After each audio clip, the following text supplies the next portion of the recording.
దేవుని మాటను వింటే, మనం లోబడితే, వెంబడిస్తే ఆయన చేసే కార్యం ఏమిటంటే, ద్వితీయోపదేశకాండము 28లోని ప్రియులారా 7వ వచనము, నీ మీదికి నీ శత్రువులు యెహోవా నీ ఎదుట హతమగునట్లు చేయును, వారొక త్రోవను నీ మీదికి బయలుదేరి వచ్చి 7 త్రోవలు నీ ఎదుట నుండి పారిపో. మీరు సింపుల్గా చెప్పండి, మీ ఇంట్లో పిల్లలు కానీ మీ ఇంటికి వచ్చిన వాళ్ళతో కానీ ఒకే మాట చెప్పండి. ఏమంటారంటే, అయ్యా దేవుని మాట వినండి చాలు, దేవుని వాక్యం వినండి, మీరు నామకార్థమైనవి అన్నీ వదిలిపెట్టేసేయండి, దేవుడు చెప్పినట్లుగా మనం చేద్దామని దేవుని మాట వినండి. శత్రువుల మీద ఏం చేస్తాడు దేవుడు?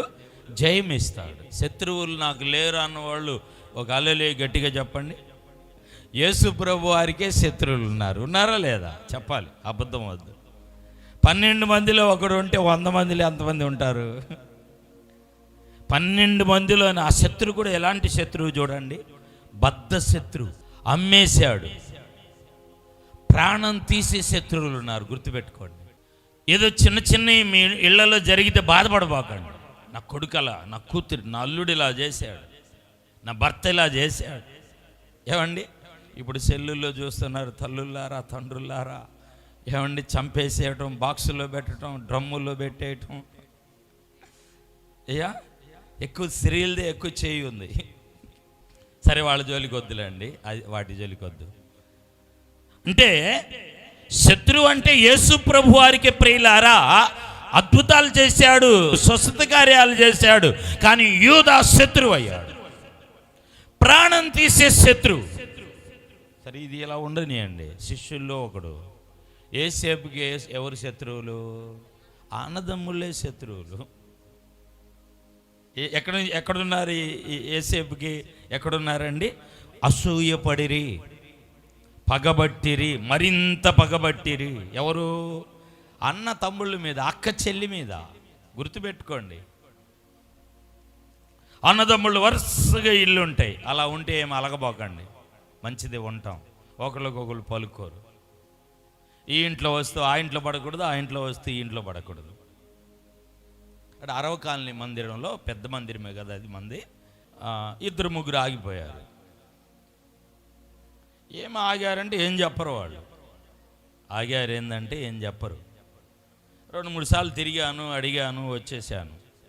పక్కన ఇంకొక సహోదరుని అడిగాను, ఏందయ్యా అంటే, ఏం లేదు, వాళ్ళ తమ్ముడు కొడుకు వస్తున్నాడుగా, కొడుకు బిడ్డ వస్తున్నాడుగా, వాడు ఆడుకుంటా వెళ్ళి ఒళ్ళో కూర్చున్నాడంట పాపం, తాతయ్య పెదనాన్న అని. వాళ్ళకి మాకు పడదు, ఆ మందిరానికి వెళ్తే మా మనవడు నా కొడుకు వెళ్ళి వాళ్ళ ఒడిలో కూర్చుంటున్నాడు. ఎంత బద్ధ శత్రువులు చూడండి. శత్రువుల మీద దేవుడు ఏమిస్తాడంటే జయం ఇస్తాడు.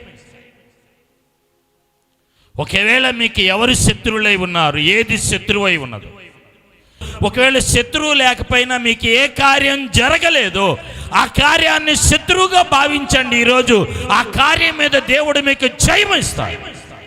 లోను రాలేదా, అప్పు తీరలేదా, చేతిలో డబ్బులు నిలబడలేదా, అది ఒక శత్రువుగా ఉన్నదా? ఆరోగ్యము లేదా, అయిన వారు నీకు పోరాటంగా ఉన్నారా, ఈరోజు దేవుడు దాని మీద నీకు జయాన్ని కలుగు చేయునుగాక. మీకా గ్రంథము 7వ అధ్యాయము 8వ మాట, 8వ వచనాన్ని మనం చదువుకుందామండి. నా శత్రువా, నా మీద అతిశయించవద్దు, నేను కింద పడినను. ఎలాగా? కొంచెం బాగా చదవండి. నా శత్రువా, నా మీద అతిశయించవద్దు, నేను కింద పడిన తిరిగి లెగుస్తా. ఇది ఒక వాగ్దానంగా ప్రవచనం ఉంది. ఆ ప్రవచనం ఎలాగో ఇప్పుడు చెప్తాను చూడండి. ఇది ఒక ప్రవచనం. నా దేవుడు ఒక ప్రవచనం ద్వారా నాతో మాట్లాడాడు అనుకోని వెళ్ళండి. ఏంటో చెప్పనా ఇక్కడ ఒక ప్రవచనము. నా శత్రువా, నా మీద అతిశయించవద్దు, నేను కింద పడినా తిరిగి. అంటే ఏంటంటే, మీకు ఏ కార్యం జరగలేదో దాంతో మాట్లాడండి. ఇప్పుడు ఇక్కడ కూర్చొని మాట్లాడుకోండి మనసులో. నా శత్రువా, నా కొడుకు పెళ్లి కాకుండా చేశావు, శత్రువా, నా కుమార్తెకు ఉద్యోగం రాకుండా చేశావు, మా స్థలము ఆ లోన్లో అలాగే పోయింది, ఇల్లు పునాది వేసాం కట్టలేదు, నాకు ఆరోగ్యం లేకుండా చేశావు, నా శత్రువా, నా మీద నువ్వు అతిశయించవద్దు, నేను కింద పడి ఉన్నానని నువ్వు అనుకుంటున్నావు, అయినా తిరిగి నేను లెగుస్తా. ఆమేన్ చెప్పండి అందరూ. స్తోత్రం గట్టిగా చెల్లిదా, చప్పట్లు గట్టిగా కొట్టి మాకేం బరుదా. ఒకసారి కళ్ళు మూసుకొని తలలు పైకెత్తుదాం. కుడి చేతిని పైకెత్తండి, తలలు ఎవరు వంచొద్దు. మీ తలలు పైకెత్తి కుడి చేయి పైకెత్తి ప్రార్థన చేయండి.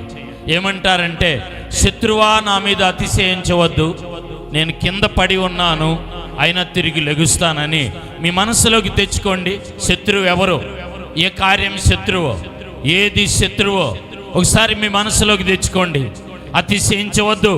ఇప్పటి వరకు అతిశయించావు, ఇప్పుడు సేవకుని ద్వారా నా దేవుడు మాట్లాడుతున్నాడు. నేను తిరిగి లెగుస్తాను, నేను నిలబడతాను, నాకు జయం కలగబోతుంది. ఈ శత్రువు మీద, ఈ ఉద్యోగం మీద, ఈ బలహీనత మీద, ఈ అపజయం మీద, ఈరోజు ఈ పోరాటం మీద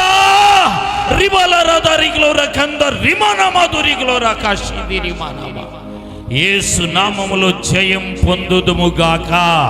చప్పట్లు గట్టిగా కొట్టి దేవుని నామాన్ని మహింపరుదా.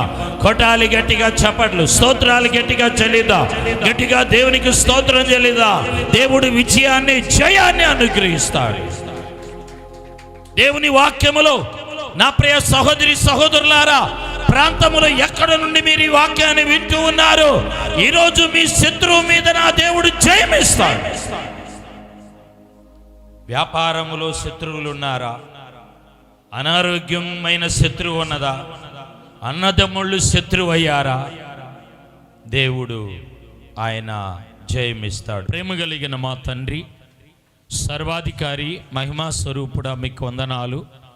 ఇంతవరకు మీ సన్నిధి మాతో ఉంచారు. ఉదయకాలపు వాగ్దాన సందేశంలో నీ కృప మాకు తోడుగా ఉంచినందుకు స్తోత్రాలు. మమ్మల్ని బలపరిచినందుకు స్తోత్రాలయ్యా. పావురము సాదృశ్యం చూసాం. ఈ పావురం ప్రియులారా సంఘములో ఎలా ఉన్నదో సమాజంలో చూసాం. అలాంటి అనుభవాలు 3 మాకు దయచే. ఈరోజు నీ బిడ్డలు కూడి వచ్చి ఉండగా దీవి ఆశీర్వది, బలపరచండి ప్రభువా, భద్రపరచండి. నీ మహాకృపను తోడుగా ఉంచు. ఈరోజు సమస్యలు, పోరాటములో ఉన్న వారికి విడుదలే, అసమాధానములు సమాధానం, నెమ్మదిని, ఆరోగ్యం, మీ బలమీ ప్రభువా. ఎవరెవరు హాస్పిటల్ పాలయ్యారో స్వస్థపరచండి. ఎవరెవరు బలహీనంగా ఉన్నారో బలపరచయ్యా. అన్ని విధాల తోడుగా ఉండి దీవించమని, ఉదయకాల దీవెన, ఉదయకాల ఆశీర్వాదముతో నింపమని యేసు నామమున ప్రార్థించి అడిగి పొంది ఉన్నాము తండ్రి. ఆమేన్. పరమ తండ్రి అయిన దేవుని ప్రేమ, కుమారుని యొక్క నిత్య సత్య కృప, పరిశుద్ధాత్మిక అన్నిని సహవాసము కొడిన సంఘానికి, ప్రాంతానికి తోడై ఆశీర్వదించి బలపరిచి నడిపించునుగాక. ఆమేన్. అందరికీ వందనాలు.